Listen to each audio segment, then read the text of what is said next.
Et si la prochaine secousse géopolitique en Afrique venait, non pas du Sahel, mais du Cameroun? Jusqu'ici, la pièce maîtresse était le Tchad. Ce pays discret, longtemps pilier de l'architecture sécuritaire occidentale, veillait depuis près de 70 années sur la stabilité d'une région entière. Sans lui, aucune opération française ou américaine ne pouvait se déployer dans le silence des coulisses de Paris ou de Washington. Mais tout a basculé. En moins de 2 minutes, le Tchad a tourné le dos à ses alliés de toujours pour rejoindre l'Alliance des États du Sahel. En un instant, un corridor stratégique, autrefois inébranlable, s'est définitivement fermé sous les yeux incrédules de l'Occident. Le choc a été brutal. D'un seul coup, ce qui paraissait solide s'est effondré, bouleversant les certitudes de Bruxelles à Washington.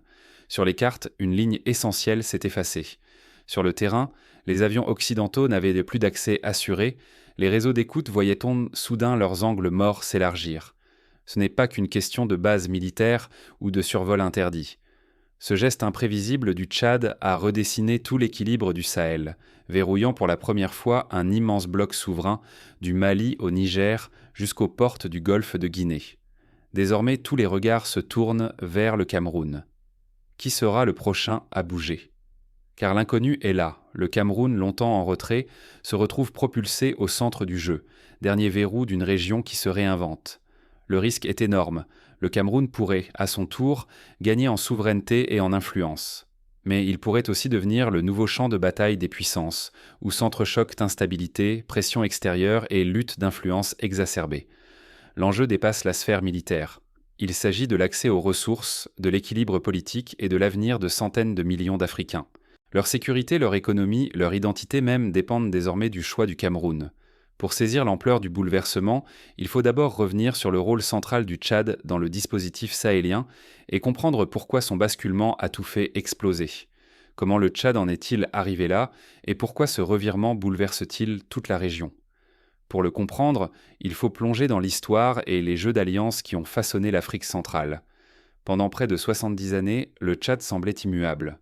Pourtant, sous la surface, la tension grandissait, lente et persistante. Ce pays enclavé, coincé entre la Libye, le Soudan, le Niger et la Centrafrique, était devenu l'allié préféré de la France et des États-Unis. Prenons un exemple concret.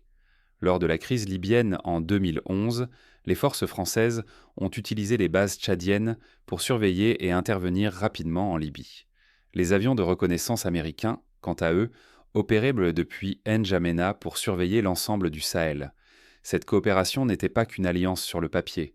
Elle se traduisait par une présence militaire, des infrastructures partagées, des échanges de renseignements quotidiens. Ses frontières difficiles, son armée aguerrie et la présence de bases étrangères faisaient du Tchad une pièce maîtresse. Pour Paris et Washington, perdre ce pilier était impensable, tant tout leur dispositif reposait sur ce verrou stratégique. Mais cette alliance, en apparence inébranlable, dissimulait une réalité plus fébrile. Dans les rues de N'Djamena, à Abéché ou à Moundou, la jeunesse contemplait son avenir suspendu à des compromis hérités d'un autre temps. Les générations plus âgées, usées par les promesses non tenues et les arrangements dictés de loin, rêvaient elles aussi de changement. La lassitude s'installait, minant la confiance dans un système imposé. En 2020, une enquête menée par un collectif d'étudiants de l'université de N'Djamena révélait que près de 80% des jeunes interrogés aspiraient à une rupture avec le modèle de dépendance hérité. Beaucoup citaient l'exemple du Mali, qui venait de rompre ses liens militaires avec la France, ou du Burkina Faso, où la société civile jouait un rôle croissant. L'architecture sécuritaire occidentale reposait sur le Tchad comme sur une charnière vitale. Les avions français, les opérations américaines, les flux logistiques passaient tous par là. Mais au fil des ans, cette position de force est devenue un fardeau pour une société avide de souveraineté réelle. À l'intérieur, la tension montait. Les jeunes, témoins des ruptures récentes au Mali, au Burkina Faso et au Niger, refusaient bien que la stabilité soit synonyme de dépendance. Les promesses d'alliance sur le papier ne suffisaient plus. Ils voulaient en décider eux-mêmes, contrôler leurs ressources, réinventer leur destin. La société civile, de plus en plus vocale, rejetait les pactes conclus loin de ces réalités. L'idée de subir encore les choix de Paris ou de Washington devenait insupportable.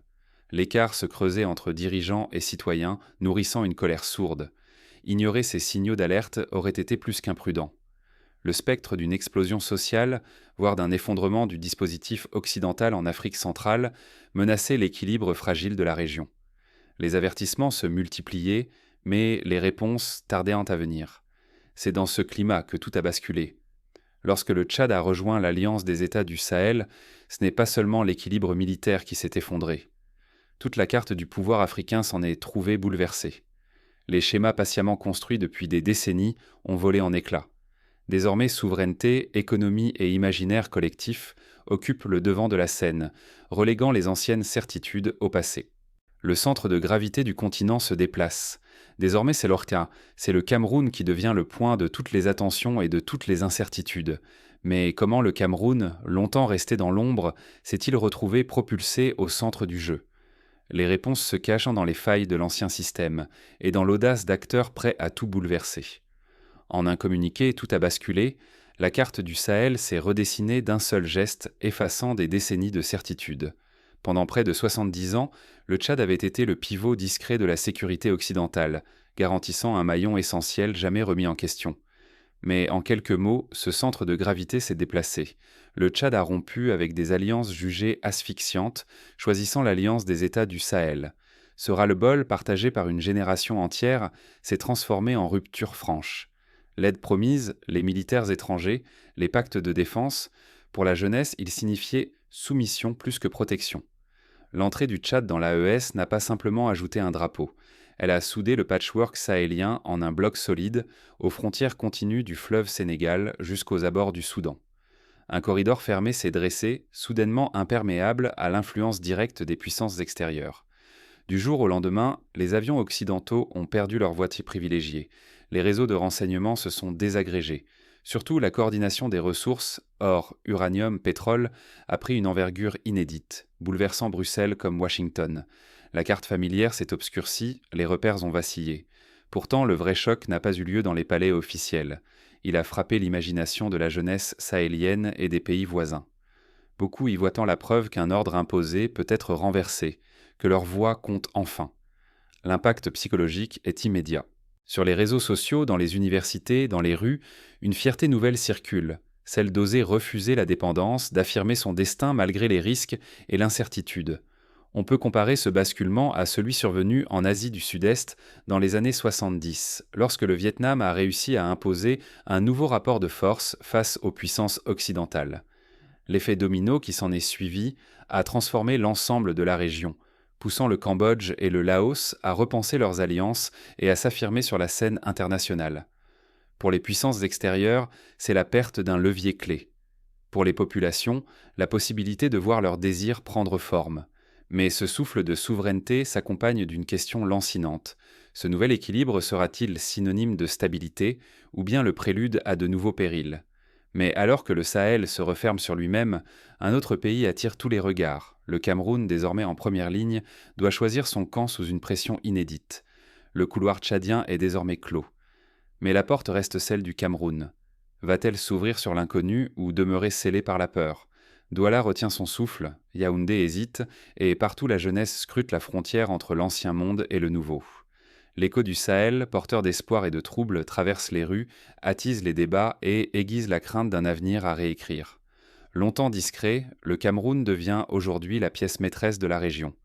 Ports, alliances, routes commerciales, tout converge vers ce pays que convoitent aussi bien les puissances lointaines que le bloc sahélien en pleine ascension. Paris, Pékin, Washington, Moscou. Le regard du monde se tourne vers cette charnière, où chaque décision promet des répercussions du fleuve Logone jusqu'aux confins du golfe de Guinée. Sur les campus de Yaoundé et dans les quartiers de Douala, une jeunesse avide d'avenir observe les voisins briser les chaînes de l'ordre hérité, réclamer la souveraineté et défier les tabous. Le souffle du Sahel traverse les frontières, nourrit les rêves comme les doutes. Peut-on vraiment rester à l'écart ? Fermer la porte sur le tumulte alors que l'histoire frappe déjà à la grille. Mais l'enjeu ne se limite pas aux idées. Sur le terrain, le pipeline reliant les champs pétroliers du Tchad au port de Kribi devient un nerf de la guerre. Un incident, une tension, et le flux s'arrête. Les routes commerciales changent, les acteurs se renégocient, l'équilibre vacille. Les contrats jadis garants de stabilité sont devenus des chaînes fragiles, susceptibles de rompre au moindre choc. Prenons un scénario hypothétique. Si le Cameroun décidait de suspendre le transit pétrolier tchadien, ce ne serait pas seulement le Tchad qui en souffrirait, mais également les compagnies internationales impliquées dans le transport. Les prix du pétrole pourraient en grimper, provoquant une onde de choc jusqu'au marché européen. En réponse, le Tchad pourrait chercher des alliés alternatifs, voire menacer de bloquer l'accès aux ressources en uranium, essentielles à la production d'énergie nucléaire.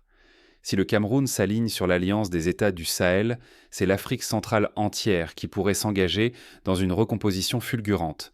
Il ne s'agit plus seulement de frontières ou de pactes militaires, mais de la survie d'un équilibre construit depuis plus d'un demi-siècle. Le saut tchadien a prouvé que même les certitudes les plus ancrées peuvent s'effondrer en quelques jours. Pour Yaoundé, chaque geste, chaque mot pèse désormais d'un poids inédit. Un signe d'ouverture pourrait apporter la prospérité ou précipiter l'isolement. Rester fermé, c'est protéger le présent, mais fragiliser l'avenir. Derrière ce bras de fer, ce sont l'accès aux ressources, le contrôle des flux énergétiques, la survie des économies qui se décident, et, pour des millions, la question de leur argent, de leur emploi, de leur avenir en Afrique. Dans cette nouvelle réalité, dirigeants et citoyens camerounais n'ont plus le luxe d'attendre ou d'imiter leurs voisins. Le moindre geste peut désormais déclencher la crise ou ouvrir la voie à une renaissance qui, demain, pourrait inspirer tout le continent. Tout va désormais se jouer dans les toutes prochaines semaines. La tension monte et le Cameroun n'a plus droit à l'erreur. L'immobilisme est-il encore envisageable alors que la carte du pouvoir africain se métamorphose sous nos yeux ? Ignorer le rythme du changement n'a jamais été aussi risqué. Un nouvel échiquier s'installe et chaque acteur doit choisir, s'adapter ou se faire balayer. Pour illustrer ce dilemme, souvenons-nous de l'Europe centrale à la veille de la chute du mur de Berlin. Pendant plus de 40 années, la stabilité semblait acquise. Mais en moins de 2 années, la Pologne, la Hongrie et la Tchécoslovaquie ont choisi de rompre avec l'ancien ordre, entraînant l'effondrement du bloc de l'Est. Le Cameroun aujourd'hui fait face à un choix d'une ampleur similaire. L'unification des ressources sahéliennes bouleverse les règles. L'or du Mali, l'uranium du Niger, le pétrole du Tchad et les réseaux stratégiques cessent d'être des forces isolées. Formant désormais un bloc cohérent, ces richesses donnent aux pays du Sahel un levier inédit pour imposer leurs conditions, exiger des partenariats équitables et défendre leurs priorités nationales.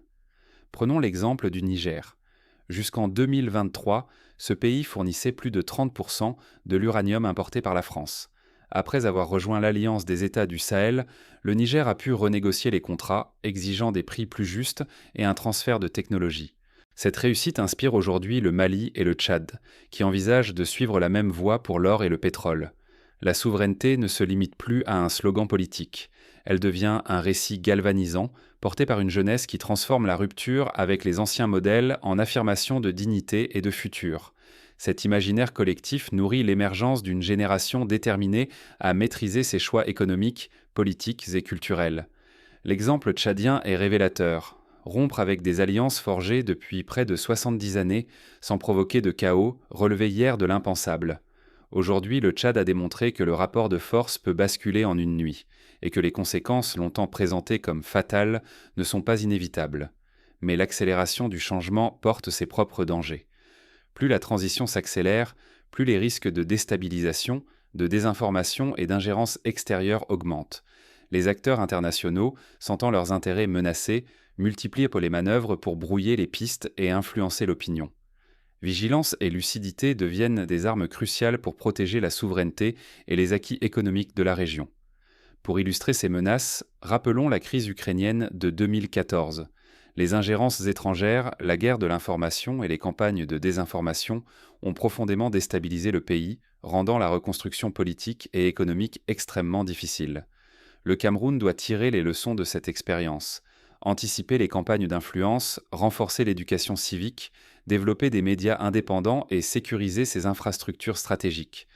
Dans ce contexte, chacun peut tout perdre en sous-estimant la profondeur du bouleversement. Gouvernements, entreprises, citoyens, ceux qui restent nœuds figés risquent de voir leur position balayée. Au contraire, ceux qui lisent correctement les dynamiques et anticipent les nouvelles alliances peuvent saisir des opportunités historiques. Repenser ses investissements, ses alliances et s'ouvrir aux nouvelles solidarités africaines. Telles sont les stratégies gagnantes des années à venir. Voici quelques étapes pratiques pour anticiper le changement. Premièrement, les dirigeants camerounais doivent ouvrir un dialogue franc avec la société civile, écouter les aspirations de la jeunesse et associer les régions anglophones et francophones à la prise de décision. Cette inclusion évitera la fragmentation nationale et renforcera la cohésion face aux défis extérieurs. Deuxièmement, il est crucial de diversifier les partenariats économiques. Le Cameroun peut s'inspirer du modèle éthiopien, qui a multiplié les coopérations avec la Chine, l'Inde et la Turquie pour financer ses infrastructures, réduire sa dépendance à l'égard d'un seul partenaire et stimuler l'emploi local. Troisièmement, renforcer l'éducation et l'innovation. Les universités camerounaises, en partenariat avec les instituts du Sahel, peuvent développer des programmes de recherche sur la valorisation des ressources locales, la gestion durable de l'eau et l'agriculture intelligente. Cela permettra de bâtir une économie résiliente et tournée vers l'avenir. Quatrièmement, il convient de renforcer la coopération régionale en matière de sécurité. Plutôt que de dépendre d'alliances extérieures, les pays d'Afrique centrale peuvent mutualiser leurs capacités, échanger des renseignements et mener des opérations conjointes contre les groupes armés et les trafics illicites. Cinquièmement, investir dans la diplomatie culturelle. Valoriser la diversité camerounaise, promouvoir les langues locales et soutenir les industries créatives permettra de renforcer l'identité nationale et de rayonner à l'international. Le succès du Nigeria dans l'exportation de la musique afrobeat offre un exemple inspirant. L'ancien ordre s'efface, mais la suite ne dépend plus seulement des grandes puissances, c'est désormais le choix du Cameroun qui retiendra tous les regards et notre capacité collective à comprendre, anticiper et agir qui fera la différence. Le Cameroun se retrouve à la croisée des chemins, sous la pression de toutes les puissances. Quel choix fera-t-il et quelles répercussions pour le reste du continent? Le Cameroun, dernier pilier ou premier domino? Cette question obsède désormais toutes les capitales, des gratte-ciel de New York aux couloirs de Pékin, des pistes du Sahel au marché grouillant de Douala. Depuis la chute du Tchad, l'incertitude camerounaise n'est plus un simple casse-tête local. C'est l'épicentre d'un séisme silencieux qui secoue l'Afrique et même au-delà. 70 années durant, les rôles semblaient en figer. Le Tchad verrouillé, le Cameroun rassuré. Mais aujourd'hui, la stabilité camerounaise ressemble moins à une force qu'à une attente fébrile. Chaque geste du pouvoir, chaque rumeur dans la rue, chaque tract sur les campus fait vibrer la tension nationale. Avec sa population jeune, ses fractures régionales et ses ressources pétrole, cacao, bois rares, le pays est à la croisée des chemins. S'aligner, résister, temporiser. Chaque option devient un pari à haut risque, et les voisins comme les puissances lointaines retiennent leur souffle. Parfois, il suffit d'un silence au sommet, d'un appel venu du nord, d'une étincelle populaire pour faire basculer tout l'édifice. Dans ce jeu fragile, l'incertitude camerounaise pèse plus lourd que n'importe quel traité ou promesse étrangère. L'avenir se joue autant dans les salons de Yaoundé que dans chaque maison, chaque salle de classe, chaque débat sur l'avenir du continent. Pour les Camerounais, l'enjeu est vital. Souveraineté, dignité, sécurité et accès aux ressources essentielles. Mais derrière la façade locale, c'est aussi la stabilité des chaînes d'approvisionnement, l'équilibre migratoire, l'influence culturelle et des milliards investis qui vacillent. Ici se croisent l'héritage des routes africaines et les chocs d'un monde en pleine recomposition. À mesure que les alliances tanguent, il ne suffit plus d'observer. Chaque hésitation, chaque décision, chaque silence peut faire basculer tout un continent. L'avenir du Sahel, l'accès à l'Atlantique, la maîtrise des ressources énergétiques, la vie de centaines de millions d'Africains. Tout peut dépendre d'un mot, d'un geste, d'un choix à Yaoundé. Assiste-t-on à la consolidation du dernier pilier de l'ordre ancien ou au premier domino d'une révolution qui redéfinit l'influence au XXIe siècle? La réponse reste suspendue. Dans le silence, le Cameroun détient une puissance que beaucoup n'avaient pas anticipée. Pour nous tous, la leçon s'impose. L'indifférence n'est plus permise. Regarder sans agir, c'est déjà choisir. La carte du monde change sous nos yeux, et chaque voix, chaque choix, chaque vigilance peut peser dans la balance qui vacille. Pour conclure, souvenons-nous que chaque grande transformation historique a commencé par un choix, parfois discret, mais décisif. Lorsque la Tunisie s'est soulevée en 2010, nul n'imaginait que le printemps arabe allait embraser tout le Moyen-Orient et l'Afrique du Nord. Aujourd'hui, le Cameroun tient entre ses mains une responsabilité semblable, celle de choisir non seulement pour lui-même, mais pour l'ensemble du continent africain. L'attention est à son comble, les regards sont tournés vers Yaoundé et Douala. L'histoire s'écrit maintenant et chacun, du citoyen au plus haut responsable, détient une part du futur. C'est à nous, collectivement, de refuser l'indifférence, de scruter les signaux faibles, de préparer l'avenir. Le Cameroun est à la croisée des chemins. Le monde retient son souffle.